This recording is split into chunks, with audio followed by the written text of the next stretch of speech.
सभी देशवासियों को जय भीम, जय भारत, नमो बुद्धाय, जय संविधान। मैं आपका साथी डॉक्टर ए.के. राज। तो जैसा कि इसके पहले हमारा कई वीडियो आप लोगों के पास गया और आप लोगों ने हमारे वक्तव्य को सुना और सराहा। साथियों, आज जो पूरे देश में मुद्दा चल रहा है 22 प्रतिज्ञाओं का, और जैसा कि आप लोगों ने सुना कि 5 अक्टूबर को 22 प्रतिज्ञा राजेंद्र पाल गौतम जी जो मंत्री दिल्ली के, और उनके साथ सुमित रतन भंते जी और बाबा साहेब के परपोता भंते राजरतन अंबेडकर जी, इन लोगों के अगुवाई में 22 प्रतिज्ञा ली गई, जो कि 14 अक्टूबर 1956 को बाबा साहेब नागपुर दीक्षा भूमि में 5 से 10 लाख अनुयायियों के बीच में उन्होंने दिलाया था। अब ये जो हम बार बार अपने वीडियो में अपने देशवासियों को संदेश देना चाह रहे हैं कि ये जो धर्म की लड़ाई लोग लड़ रहे हैं, जैसा कि हमने पिछले वीडियो में आप लोगों से बताया कि जो 22 प्रतिज्ञा लोग किए हैं, तो इस पर किसी को आपत्ति नहीं होनी चाहिए। हिंदू धर्म पर कोई भी आघात नहीं है। सभी साथियों से हमने निवेदन भी किया था, सभी देशवासियों से।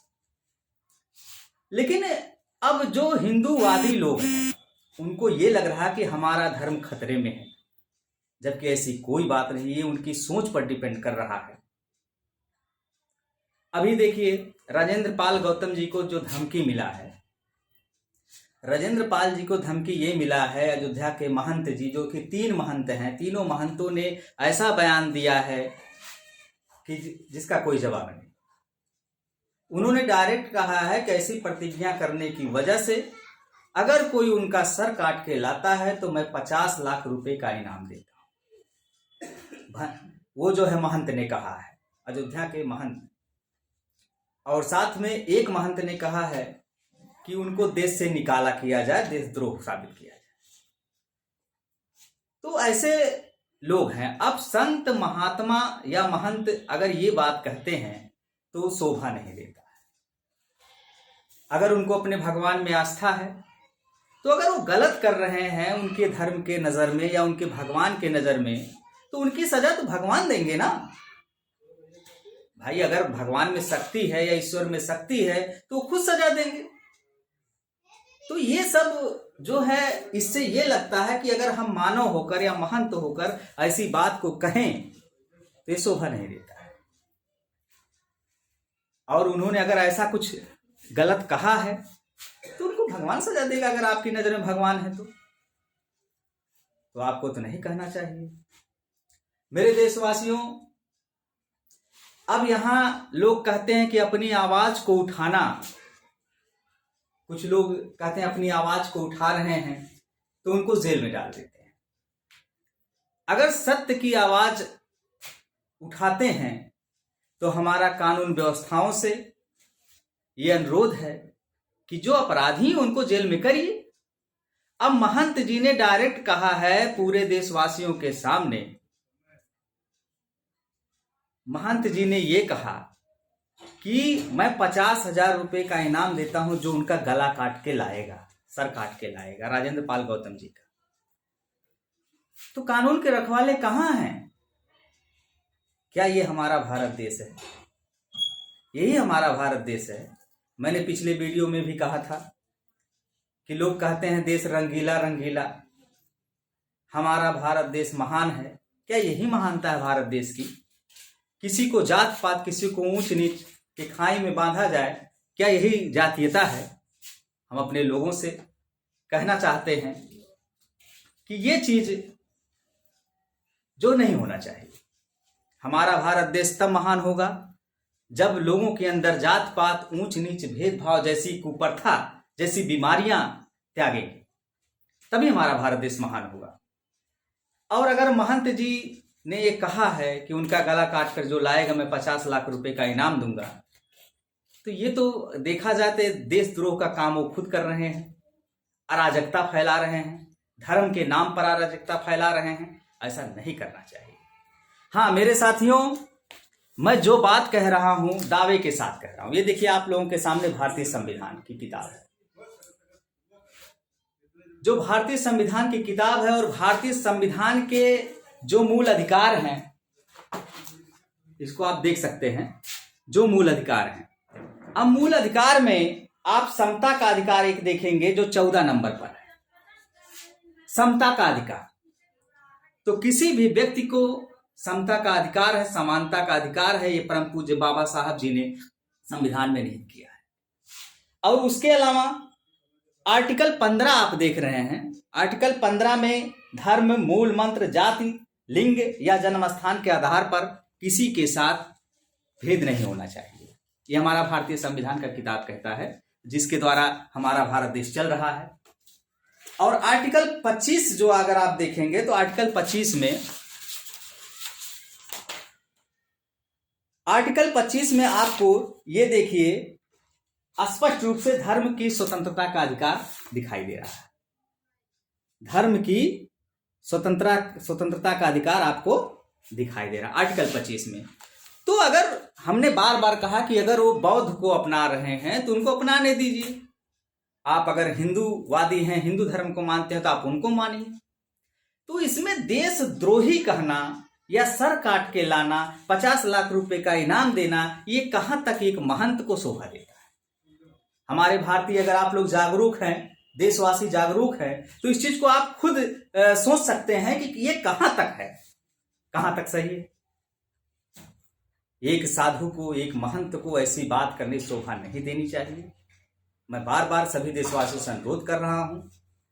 और अगर वो आर्टिकल 25 को, आर्टिकल 15 को अगर वो पढ़ लें इस संविधान की किताब को, तो कहीं से अगर लग रहा हो कि राजेंद्र पाल गौतम जी ने गलत काम किया है या अन्याय का किया है तो उनको सजा मिल जाए।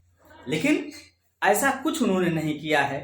किसी के दिलों पर या किसी के भावनाओं पर ठेस पहुंचाने का काम उन्होंने नहीं किया है। यह आपकी सोच है। आज मैं शुक्रगुजार हूं, आज मैं बहुत शुक्रगुजार हूं अपने बहुजन मीडिया का, जिसमें दलित दस्तक के अशोक दास जी, नेशनल दस्तक के शंभू कुमार जी और समता के अंतरानी जी और बहुजन मीडिया पूजा जी, ऐसे तमाम हमारे लोग हैं। शायद सोशल मीडिया का दौर नहीं होता तो आज वो जो आवाज है दब जाती, उनकी आवाज नहीं पहुंच पाती, जबकि वो सच्चे मन से अपने बौद्ध धर्म का मार्ग अपनाए हैं, अपने लोगों को अपना रहे हैं। तो इसमें कोई बुराई नहीं। मेरे देशवासियों, मेरे साथियों, मैं ये नहीं कि मैं कोई नेता हूं, लेकिन मैं चाहता हूं कि अपने भारत देश में, क्योंकि हमारा भारतीय संविधान सिखाता है कि चाहे वो हिंदू हो, चाहे मुस्लिम हो, चाहे सिख हो या ईसाई हो, कोई भी हो, किसी भी धर्म का हो, सभी को एकता के सूत्र में बांधने का काम हमारा भारतीय संविधान करता है। तो अगर हमारा देश अगर भारतीय संविधान से चल रहा है तो हम सभी लोगों को भारतीय संविधान का सम्मान करना चाहिए और लिंग भेद, जाति भेद जैसी कुप्रथाओं से दूर होना चाहिए और अपने देश में समानता का व्यवहार हर बच्चों में, हर नागरिकों में लाना चाहिए। तो मेरा यही अनुरोध है सभी देशवासियों से, सभी लोगों से, कि इस प्रकार की अराजकता ना फैलाएं जिससे हमारे देश में भ्रष्टाचार फैले।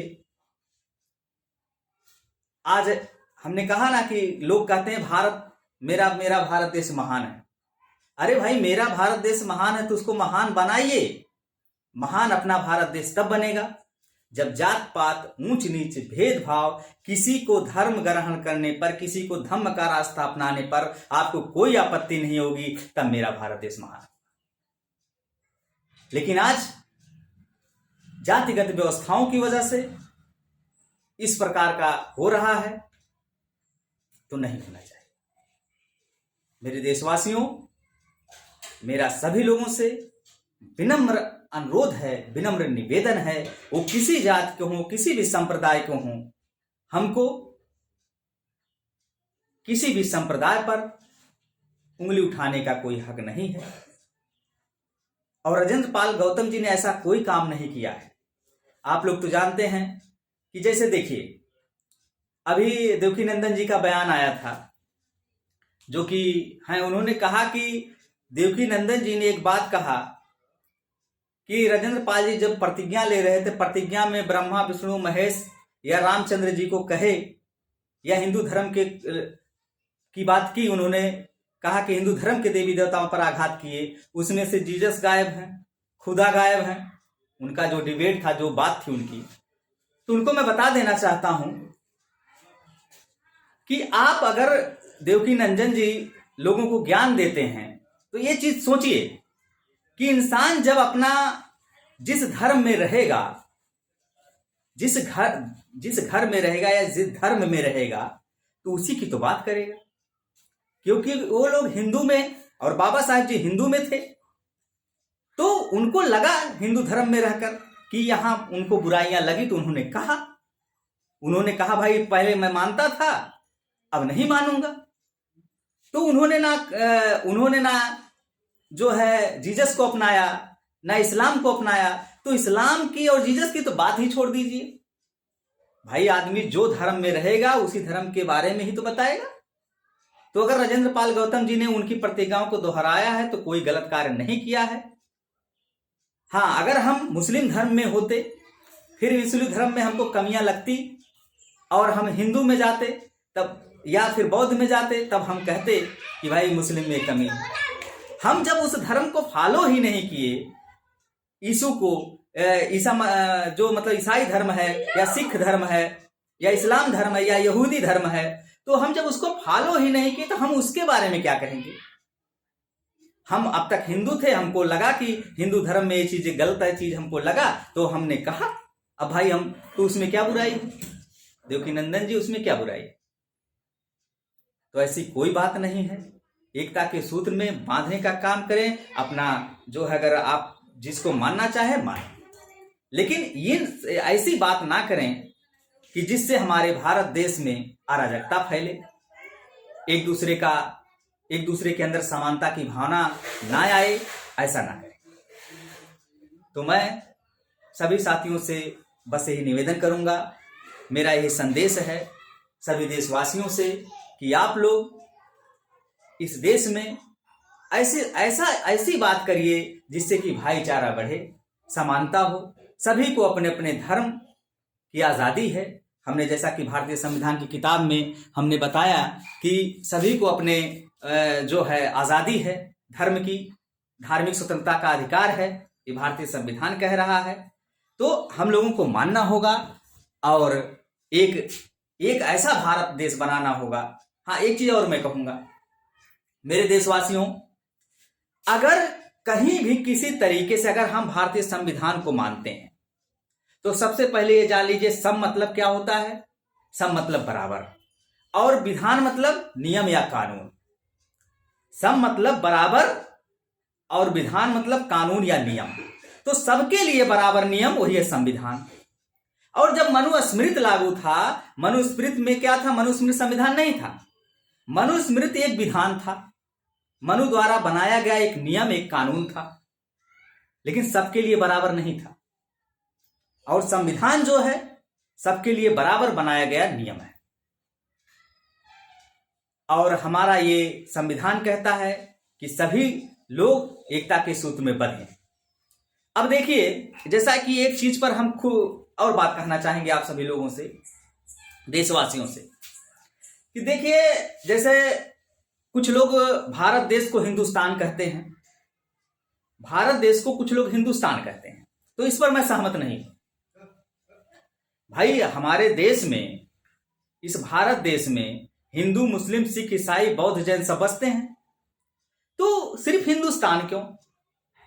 डिस्कवरी ऑफ इंडिया में पंडित जवाहरलाल नेहरू जी ने घोषित किया था हिंदुस्तान, लेकिन आपके भारतीय संविधान में घोषित किया गया है that is a Bharat, India.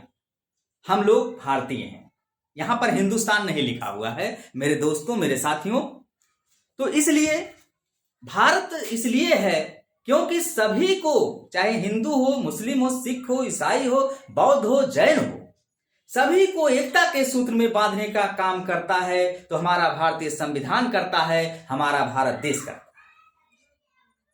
तो इसीलिए सभी देशवासियों से मेरा यह अनुरोध है कि हिंदुस्तान कहना मेरी नजर में गलत है, भारत। क्योंकि हम देखिए, जब कहीं विदेश में जाते हैं, फॉरेन में जाते हैं, तो हमारी पहचान कहां से होती है? इंडिया से, भारत से। अभी आप देखिए, खेल जगत का ले लीजिए, आप क्रिकेट खेलने जाते हैं तो टी शर्ट से लेके सब जगह इंडिया लिखा रहता है, भारत लिखा रहता है, इंडिया लिखा रहता है, लेकिन हिंदुस्तान आप नहीं पाएंगे। तो इसलिए हमको अपने भारत देश का सम्मान करना है, अपने भारतीय संविधान का सम्मान करना है। तो ऐसा कोई काम हम लोग ना करें या हमारे देशवासी ना करें जिससे किसी भी शोषित पीड़ित के साथ अन्याय हो। अगर अन्याय होता है उसके प्रति तो हम लोग खड़े हैं। तो यही मेरा सभी लोगों से अनुरोध है कि एकता के सूत्र में बंधने का काम करें। कोई किसी धर्म को फॉलो कर रहा है उसको करने दीजिए, उसको धार्मिक स्वतंत्रता का अधिकार है। और इन्हीं शब्दों के साथ सभी साथियों को मैं जय भीम, जय भारत, नमो बुद्धाय, जय संविधान।